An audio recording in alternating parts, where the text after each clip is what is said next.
ವೇದಿಕೆ ಮೇಲೆ ಆಸೀನರಾದ ಎಲ್ಲ ಗಣ್ಯರು ಮತ್ತು ಇಲ್ಲಿ ವೇದಿಕೆ ಮುಂದೆ ನಡೆದಿರುವಂಥ ಎಲ್ಲ ಕುಕ್ಕಟ್ಟಿ ಗ್ರಾಮಸ್ಥರಿಗೆ ನನ್ನ ನಮಸ್ಕಾರ ತಿಳಿಸ್ತಾ, ಈಗಾಗಲೇ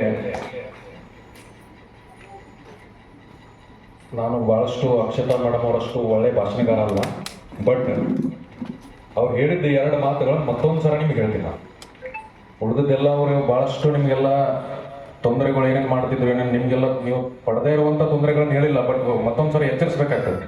ಆ ಕೆಲಸನ ನಿಮ್ಗೆ ಮಾಡಿದ್ರು. ಒಂದು ಎರಡು ಮಾತುಗಳು ನನಗೆ ಭಾಳಷ್ಟು ಲೈಕ್ ಆದವು. ನಾನು ಎಲ್ಲೆಲ್ಲಿ ಮೊದಲೆಲ್ಲ ಪ್ರತಿ ಟೈಮು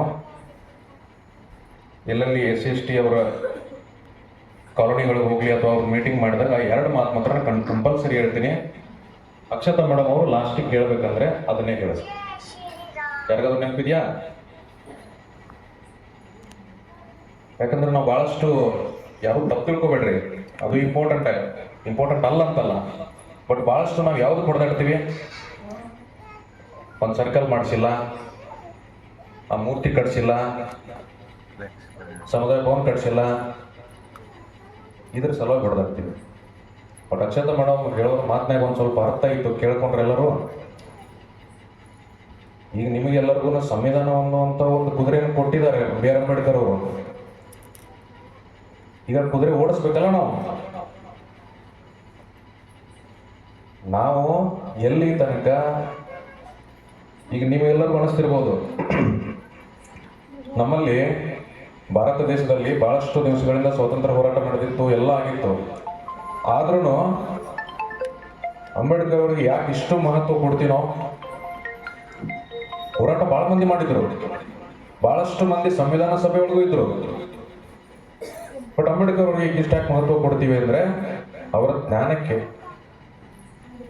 ಸೊ ಅಕ್ಷತಾ ಮೇಡಮ್ ಅವ್ರು ಹೇಳೋದು ಒಂದು, ನಿಮ್ಗೆಲ್ಲರಿಗೂ ಶಿಕ್ಷಣ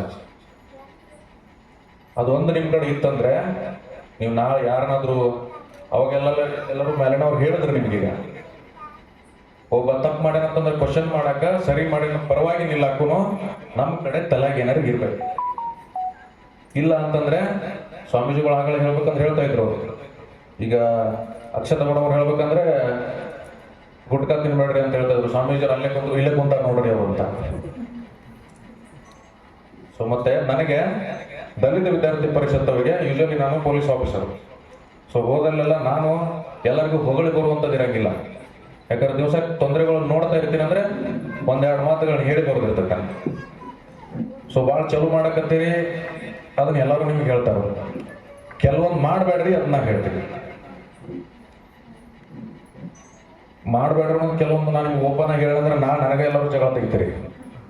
ಯಾಕಂದ್ರೆ ಕೆಲವೊಂದು ಹೇಳಕ್ ಹೋಗೋದು ಅಕ್ಷತಾ ಮೇಡಮ್ ಅವರು. ಭಾಳಷ್ಟು ನಾವು ಬಿಚ್ಚಿ ಹೇಳಿದೀವಿ ಅಂದ್ರೆ ಸತ್ಯ ಭಾಳ ಕಷ್ಟ.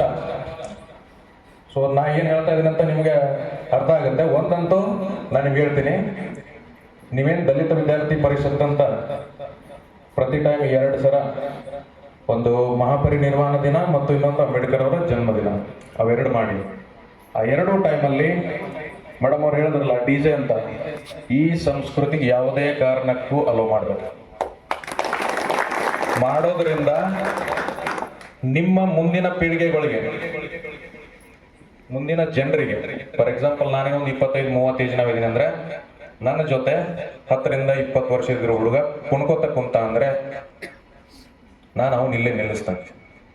ನಾನು ಭಾಳಷ್ಟು ಮೇಡಮ್ ನಿಮಗೂ ಹೇಳ್ತೀನಿ, ಭಾಳಷ್ಟು ನಾನು ಎವ್ರಿ ಟೈಮ್ ಬಂದಾಗ ಅಂಬೇಡ್ಕರ್ ಅವ್ರ ನಿಮಗೂ ಗೊತ್ತಿರ್ತದೆ, ಅಂಬೇಡ್ಕರ್ ಅವ್ರ ಕಂಪಲ್ಸರಿ DJ ತರಕ್ ಜಗಳ. ಸೊ ಉಳ್ದವ್ರನ್ನ ಬಿಡ್ರಿ, ನಾವೇ ತಾವ ಮೇಲೆ ಒಂದು ಸ್ವಲ್ಪ ಜಾಸ್ತಿ ಜವಾಬ್ದಾರಿ. ದಲಿತ ವಿದ್ಯಾರ್ಥಿ ಪರಿಷತ್ ಅವರು ಈ ಕೆಲವೊಂದು ತಪ್ಪುಗಳನ್ನ ಒಟ್ಟ ಮಾಡಕ್ ಹೋಗ್ಬೇಡ್ರಿ. ಇನ್ನೊಂದು, ನಾನು ಬೇರೆ ಕಮ್ಯುನಿಟಿ ಬಗ್ಗೆ ಮಾತಾಡಂಗಿಲ್ಲ. ಬೇರೆ ಕಮ್ಯುನಿಟಿಗಳು ಕೆಲವೊಂದು ಅವರಲ್ಲಿರುವ ಒಗ್ಗಟ್ಟು, ಯಾಕೆ ಒಗ್ಗಟ್ಟು ಐತಂದ್ರೆ ಹಿಂದುಳಿದವನ್ನ ಹಿಡ್ಕೊಂತಾರ ಅವ್ರು, ಹಿಂದುಳಿದವನ್ನ ಬಿಡಂಗಿಲ್ಲ ಅವ್ರು. ನಮ್ಮಲ್ಲೇ ಯಾರೋ ಒಬ್ಬ ಬಡವ ಇದ್ದಾನೆ ಕಲ್ತಿಲ್ಲ ಅಂತಂದ್ರೆ ಉಳಿದ ಕಮ್ಯುನಿಟಿ ಅವರು ಅವನು ಹೇಳ್ಕೊಂಡು ಹೋಗ್ತಾರ. ನಮ್ಮಲ್ಲಿ ನಾವೊಬ್ಬ ಬೆಳೆದ್ನಂದ್ರ ನಾನೊಬ್ಬನೇ ಅಸ್ಪೃಶ್ಯತೆ ಅಂತ ಮ್ಯಾಲ ಹೋದ್ನಂದ್ರ ಹಿಂದಿನವ್ರು ಹೇಳ್ಕೊಂಡು ಹೋಗ್ಬೇಕು ನಾವು. ಯಾಕಂದ್ರೆ ಪ್ರತಿ ಸಲ ಇಲ್ಲಿ ಸೇರಿದವರೆಲ್ಲ ಬಹಳಷ್ಟು ಜನ ಇಲ್ಲಿ ಸೇರಿದವ್ರಕ್ಕಿಂತನೂ ಬಹಳಷ್ಟು ಜನ ಇನ್ನೂ ಮನೆ ಕುಂತಾರೋ, ಬಹಳಷ್ಟು ಜನ ಮನೆ ಕುಂತಾರೋ. ಇಲ್ಲಿ ಬಂದು ಏನಾರು ಒಂದ್ ಸ್ವಲ್ಪ ಮಾತಾಡಕ್ಕೆ, ಈಗ ಫಾರ್ ಎಕ್ಸಾಂಪಲ್ ಶ್ರೀನಾಥ್ ಅವ್ರು ಮಾತಾಡಿದ್ರು, ಶ್ರೀನಾಥ್ ಅವ್ರು ಅಂತವ್ರು ನಮ್ಮ ಕಮ್ಯುನಿಟಿ ಒಳಗೆ ಎಷ್ಟು ಮಂದಿ ಮಾತಾಡ್ತೀರಿ? ಸೊ ಯಾಕೆ ಹೇಳ್ತೀನಿ ಅಂತಂದ್ರೆ ಬಹಳಷ್ಟು ಜನರಿಗೆ ಇನ್ನೂ ನಮಗೆ ಧ್ವನಿ ಸಿಕ್ಕಿಲ್ಲ ಅಂದಾಗ ನಮ್ಮ DSS ಇರ್ಲಿ ಅಥವಾ ದಲಿತ ವಿದ್ಯಾರ್ಥಿ ಪರಿಷತ್ ಇರ್ಲಿ, ಅವ್ರಿಗೆಲ್ಲರಿಗೂ ಧ್ವನಿ ದೊರಕಿಸಿ ಕೊಡುವಂತ ಕೆಲಸ ಮಾಡಿ. ಅದಾದ ಮೇಲೆ ಮಹಿಳೆಯರಿಗೊಂದು ಶಿಕ್ಷಣ. ಮೇಡಮ್ ಅವ್ರು ಹೇಳಿದ್ರು, ಒಂದ್ 20 ವರ್ಷ ಆಯ್ತಂದ್ರ ಎಷ್ಟೊತ್ತಿದ್ರು ಮುಂದಿನ ಬೇರೆ ಮನೆಗೆ ಕೊಡುದೈತೆ ಅಂತ ಕಳಿಸ್ಬಿಟ್ರಿ ಅಂದ್ರೆ, ಯಾಕೆ ಎಲ್ಲರೂ ಬೇರೆ ಮನೆಗೆ ಕಳಿಸ್ತಾರ? ಈಗ ಬಹಳಷ್ಟು ಮಂದಿ ನಮ್ಗಿಂತ ನಾನು ಇಲ್ಲಿ ಬರೋಕ್ಕಿಂತ ಮೊದಲು ಹುಬ್ಬಳ್ಳಿಯಲ್ಲಿ ಇದ್ದೆ. ನಾನು ಹುಬ್ಬಳ್ಳಿ ಪೊಲೀಸ್ ಕಮಿಷನರ್ ಲೇಡಿ ಇದ್ರು. ಸೊ ನಾವು ಅವ್ರಿಗೆಲ್ಲರೂ ನಮಸ್ಕಾರ ಮೇಡಮ್ ಅಂತ ಹೇಳಿ ಸೆಲ್ಯೂಟ್ ಹೊಡಿಬೇಕಾಗ್ತಿತ್ತು.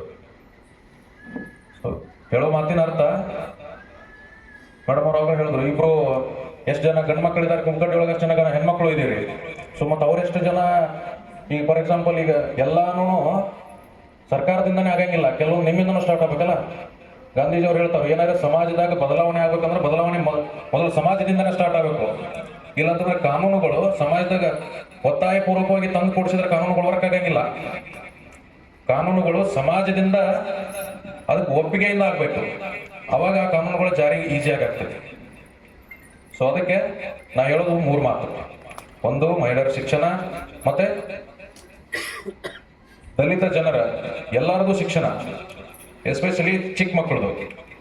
ಅವ್ರಿಗೇನಿದೆಯಲ್ಲ, ಈಗ ಈ ಸಣ್ಣ ವಯಸ್ಸಲ್ಲಿ ಸರಿಯಾದ ಶಿಕ್ಷಣ ಸಿಕ್ತಂದ್ರೆ ಮುಂದೆ ನೀವು ಪಟ್ಟಷ್ಟು ತೊಂದರೆಗಳನ್ನ, ಫಾರ್ ಎಕ್ಸಾಂಪಲ್ ಈಗ ನಿಮ್ಮ ತಂದೆಯವರು ಪಟ್ಟಷ್ಟು ತೊಂದರೆಗಳು ನೀವು ಪಡ್ತಾ ಇಲ್ಲ, ನಿಮ್ಮ ಮಕ್ಕಳು ನೀವು ಪಟ್ಟಷ್ಟು ತೊಂದರೆ ಅವ್ರಿಗೆ ಪಡಂಗಿಲ್ಲ.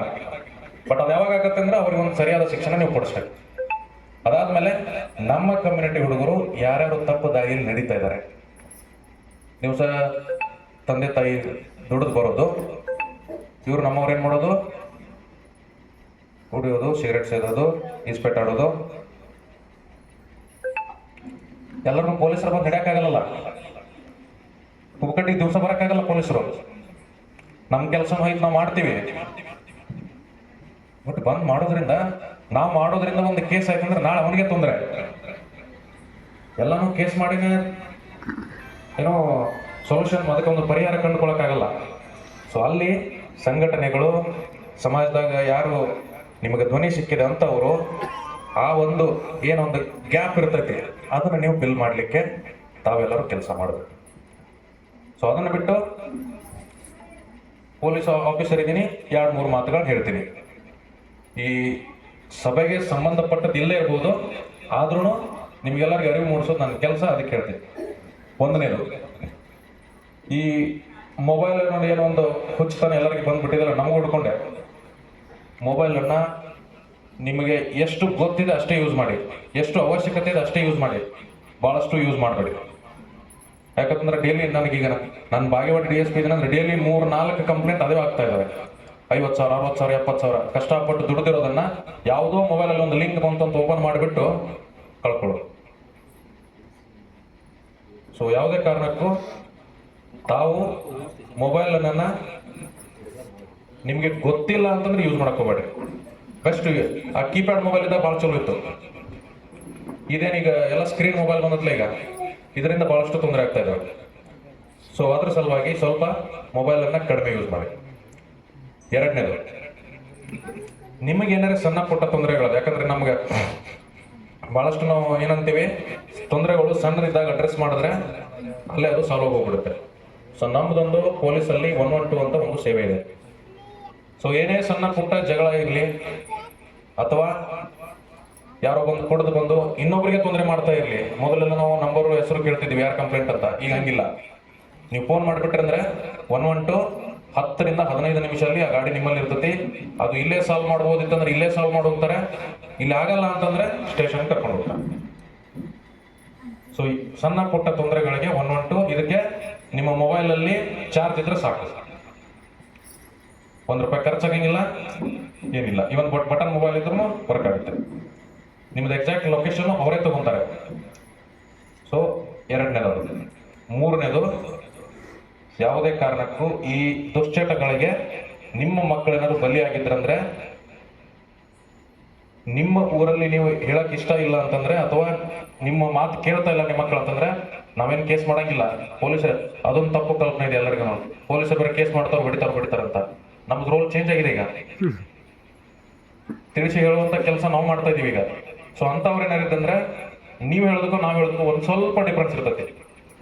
ಸೊ ಆ ರೀತಿನೂ ನಾವು ಹೇಳಿ ಆ ಮಕ್ಕಳನ್ನ ತಿದ್ದುವಂತ ಕೆಲಸ ಮಾಡೋಣ. ಸೊ ಈ 3 ಮಾತುಗಳನ್ನು ಹೇಳ್ತಾ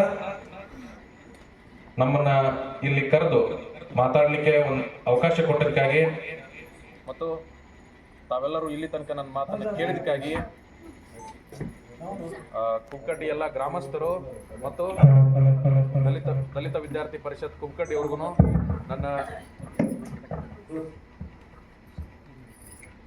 ನಮಸ್ಕಾರ ಹೇಳ್ತಾ ನನ್ನ ಮಾತಿಗೆ ವಿರಾಮ ಹೇಳ್ತೀನಿ.